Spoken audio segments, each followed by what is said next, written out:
ബിസ്മില്ലാ. അല്ലാഹു ഖുർആനിൽ പറയുന്നു, തീർച്ചയായും പിശാച് നിങ്ങളുടെ ശത്രുവാണ്, അതിനാൽ അവനെ ശത്രുവായി സ്വീകരിക്കുക.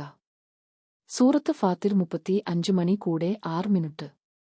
പിശാചിനെതിരെ ശക്തമായ സംരക്ഷണം പഠിപ്പിച്ചത് മുഹമ്മദ് നബി സായാണ്.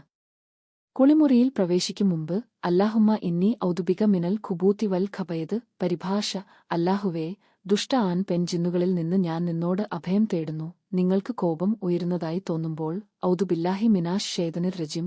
പരിഭാഷ: ശപിക്കപ്പെട്ട പിശാചിൽ നിന്ന് ഞാൻ അല്ലാഹുവിൽ അഭയം തേടുന്നു. നിങ്ങളുടെ വീട്ടിൽ പ്രവേശിക്കുമ്പോൾ ബിസ്മില്ലാ എന്ന് പറയുക. പിശാചിന് അവിടെ രാത്രി ചെലവഴിക്കാനാവില്ല. ഭക്ഷണം കഴിക്കുമ്പോൾ ബിസ്മില്ലാ എന്ന് പറയുക. പിശാച് നിങ്ങളുടെ ഭക്ഷണം പങ്കിടാൻ കഴിയില്ല.